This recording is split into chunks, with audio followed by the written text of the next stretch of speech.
Europe 1 Soir Week-end. 19h, 21h, Pascal Delatour du Pin. Il est 19h16. Bruno Retailleau est le nouveau président des LR, élu avec plus de 74% des suffrages. Un peu plus de 120 000 adhérents ont eu le week-end pour voter. Le scrutin est clos depuis plus d'une heure maintenant. Et les résultats sont sans appel. Les résultats sont sans appel.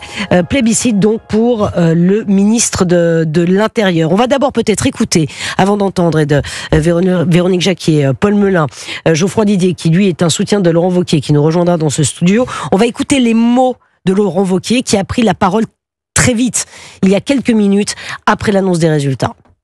Je viens d'appeler Bruno Retailleau pour le féliciter de sa victoire. Et je lui adresse tous mes vœux de réussite dans la mission qui va être la sienne.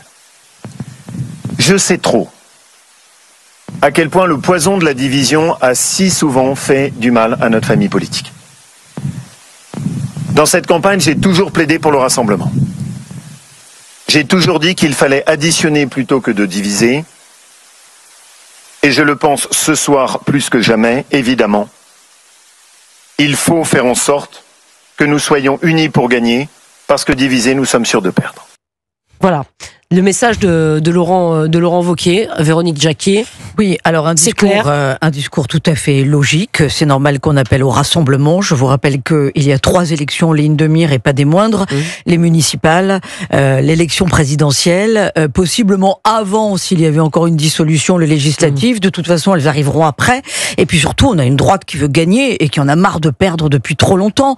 On a entendu aussi un militant sur Europe 1 qui disait 3 mots finalement totem, famille, notre famille politique, qui disait là encore rassembler et qui disait gagner. Donc voilà, ils ont le programme, ils veulent gagner. Et Laurent Wauquiez, je l'ai évoqué, a finalement attaqué Bruno Retailleau. Il a fait le job pour essayer de gagner. Mais ça n'a pas été sanglant, c'est ce que vous disiez. Voilà, mais ça n'a pas été sanglant parce qu'il faut qu'il trouve sa place dans le nouveau dispositif, dans le nouveau logiciel qu'ils vont devoir construire, que la droite va devoir construire, parce que gagner, en revanche, c'est pas évident. Je vous le rappelle, en fait, les LR, ils sont pris en tenaille entre le macronisme, qui est finalement un macronisme de gauche, et le Rassemblement national, qui garde une impressionnante dynamique, malgré les déboires judiciaires de Marine Le Pen. Donc il faut réussir, non seulement à rassembler, mais à reconstruire un logiciel. Ça va se faire avec des convictions fortes à droite, et finalement, le péché originel, pour moi, c'est le RPR de 1986-1990, où c'est la ligne Juppé qui a bouffé la ligne Pasqua. Et cette droite, finalement, musclée, qui devait assumer les défis de l'époque, c'était déjà l'immigration, finalement c'est dissolu dans ce qu'on a vu en 2016 avec Alain Juppé à la primaire de la droite, dans une espèce d'identité heureuse. Vous rajoutez à cela les divisions et on a une droite qui n'a plus su imprimer, et évidemment le Rassemblement national a gagné des parts de marché. J'aime pas parler comme ça, c'est pas très joli quand on parle de politique, mais enfin ce sont aussi des faits. On va aller, si vous nous permettez, Paul Melun, on va vous entendre après, rejoindre Alexandre Chauveau, qui est avec Philippe Juvin. Alexandre Chauveau, vous êtes donc du côté des soutiens de Bruno Retailleau. Si je me souviens bien, Philippe Juvin a été candidat à la primaire en 2022. Oui, absolument. Voilà, ma mémoire a bien candidat fonctionné. En 2022, vous étiez. Oui. C'est surtout l'un des rares députés à avoir soutenu Bruno Retailleau. On imagine votre satisfaction, votre soulagement ce soir. Qu'est-ce que les militants ont plébiscité à votre avis ? Je pense qu'il y a 2 leçons à tirer de cette victoire, qui est assez large. La première, c'est que ça valide l'idée qu'il est bien que nous participions au gouvernement. Comme vous le savez, moi j'ai été un de ceux qui depuis le début dit que les LR doivent aller dans un gouvernement de coalition parce que les Français ont besoin de gens qui apportent des solutions. Et le fait que Bruno Retailleau soit ministre de l'Intérieur a été aussi plébiscité par nos militants. Et la deuxième leçon, je crois, c'est que le temps des gens sérieux est revenu.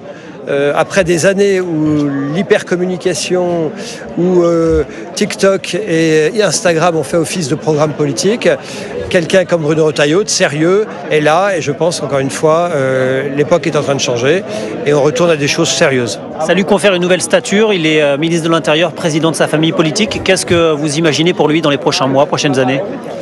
Ça nous permet collectivement de penser que nous allons enfin de nouveau peser dans les choix politiques qui vont être faits dans notre pays. On a été beaucoup égratignés par les précédentes campagnes. Et bien là, c'est pour nous un renouveau.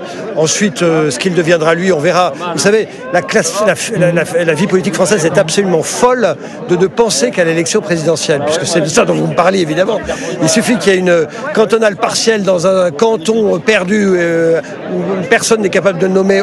On se dit quelle est la conséquence sur la présidentielle. Une municipale partielle, quelle est la conséquence sur la... Ça reste le parti gaulliste, la famille gaulliste, qui a donné plusieurs présidents à la France. C'est logique que certains y pensent, si ce n'est pas lui. Retailleau a déjà répondu, il a dit colline après colline.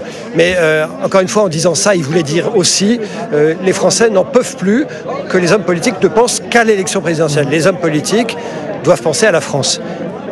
Dernière question, peut-être, LR a souvent été très divisé. Le résultat est net et sans bavure ce soir. C'est une satisfaction. Est-ce que vous avez des doutes sur le fait que la famille puisse se réunifier et être unie pour les prochaines étapes? Quand l'UMP, qui est l'ancêtre de LR, a été créé, ça allait de Dupont-Aignan à Jean-Pierre Raffarin, donc des souverainistes aux centristes. Nous avons toujours été une famille politique très protéiforme.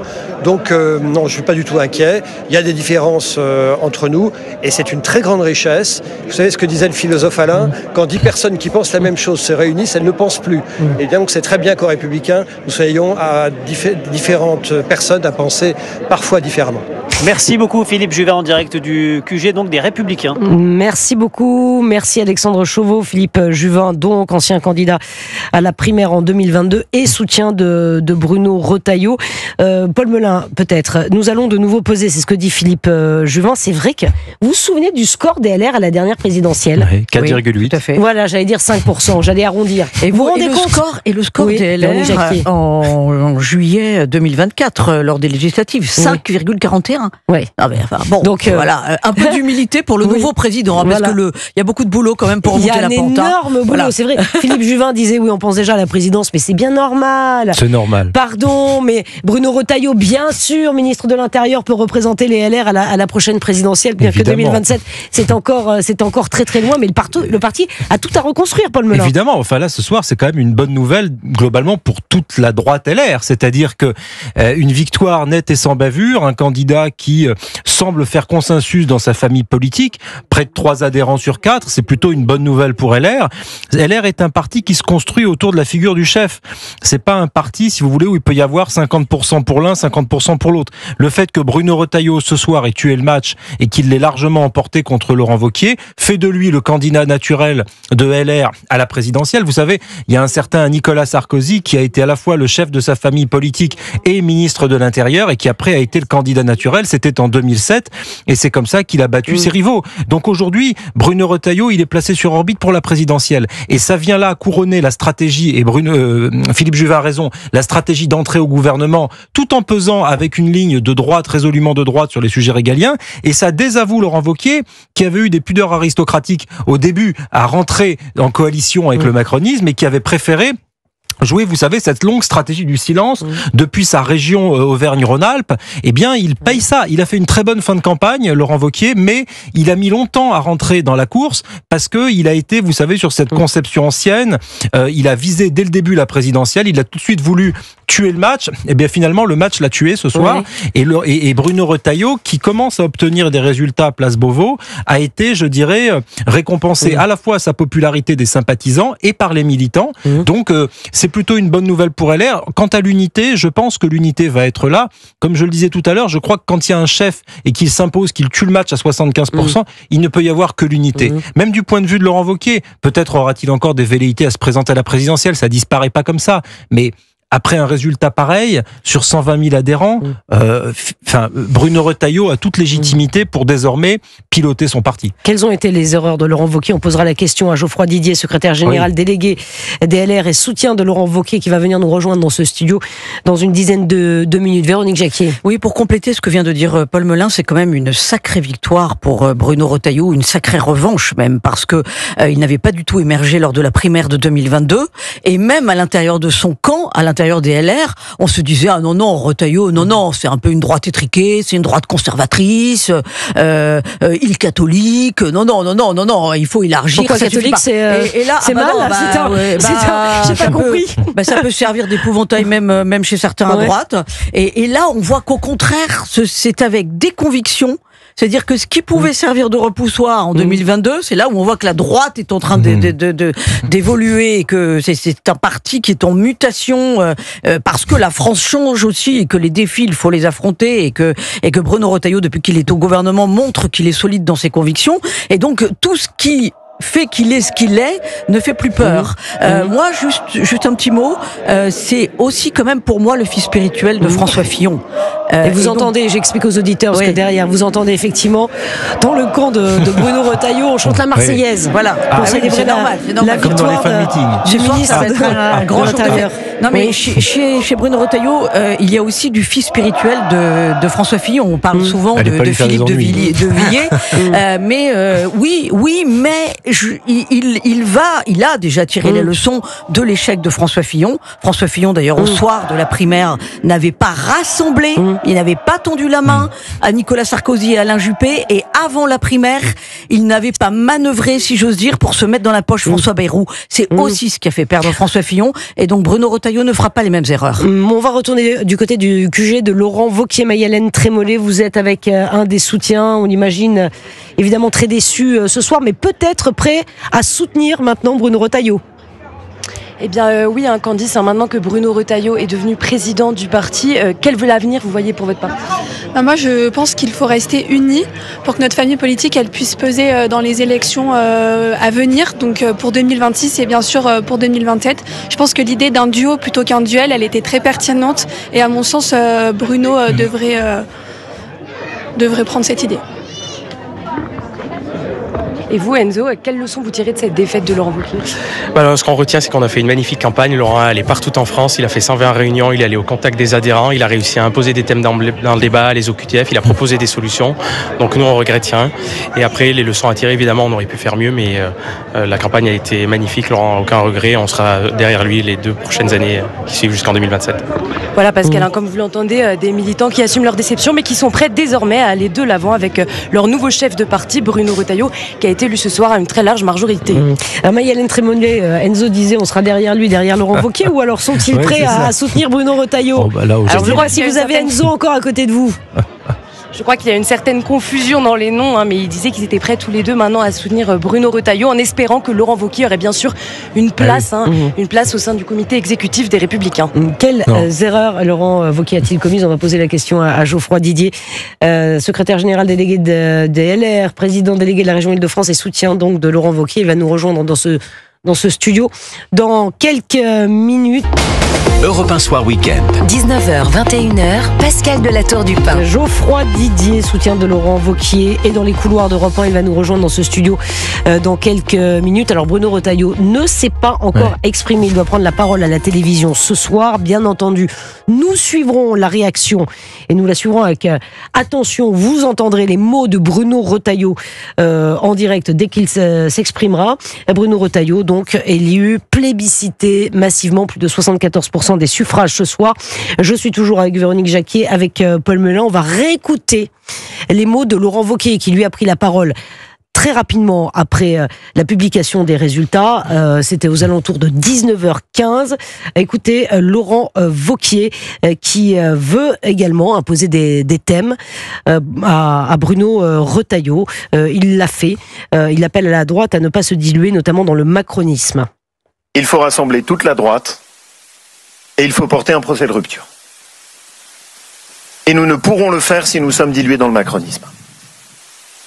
Les Français attendent de nous que nous portions un projet de changement permettant de tourner la page du en même temps.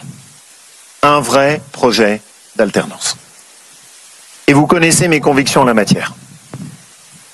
Je suis convaincu que pour cela, il faut que nous fassions sauter les verrous de l'impuissance qui aujourd'hui condamnent la politique française à l'absence de résultats. Le poids des juges des cours suprêmes, la bureaucratie administrative, le poids aussi de toutes ces associations militantes d'extrême gauche qui prétendent dicter leurs lois à la majorité des Français. La réalité, c'est qu'il faut commencer par libérer notre pays de ses chaînes. Cela signifie que la droite doit préparer un projet de rupture qui est de même ampleur que celui qui a été porté en 1958.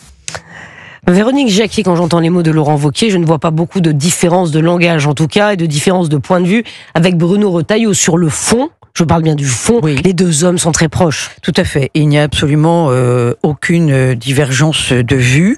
En revanche, je dirais, il y a peut-être une divergence de conviction. C'est-à-dire que Bruno Retailleau, me semble-t-il, en tant que ministre de l'Intérieur, porte évidemment ces sujets, fait de la pédagogie, dit finalement la même chose que Laurent Wauquiez, mais explique pourquoi on n'arrive pas suffisamment à régler le problème des OQTF, pourquoi effectivement il faut s'en prendre à ces associations qui sont subventionnées, ces associations de gauche, et puis qui jouent contre la souveraineté et contre les intérêts de la France. Donc il y en a un qui est sur le terrain, l'autre qui l'est moins, parce qu'il n'est pas dans le gouvernement, mais effectivement les deux regardent dans la même direction et disent la même chose. Maintenant, j'ai entendu Bruno Retailleau sur l'euthanasie, j'ai entendu Bruno Retailleau dire qu'il ne validait pas la loi sur la fin de vie. En revanche, silence radio du côté de Laurent Wauquiez.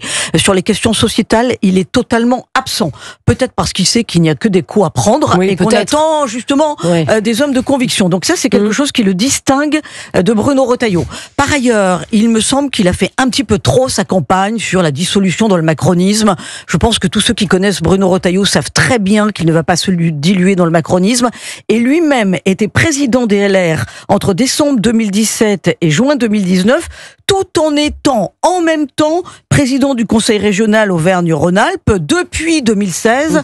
Voilà, donc le en même temps en étant aux manettes, il sait ce que c'est, et à l'époque on lui avait pas fait ce procès. En revanche, il ouvre une fenêtre, Laurent Wauquiez, mais à mon avis, évidemment, Bruno Retailleau va suivre. C'est sur la main tendue à Sarah Knafour, parce que non seulement il faut un projet de rupture, non seulement il faut renverser la droite, renverser la table, mais oui, quelque part il faut renverser la droite pour faire l'union des droites.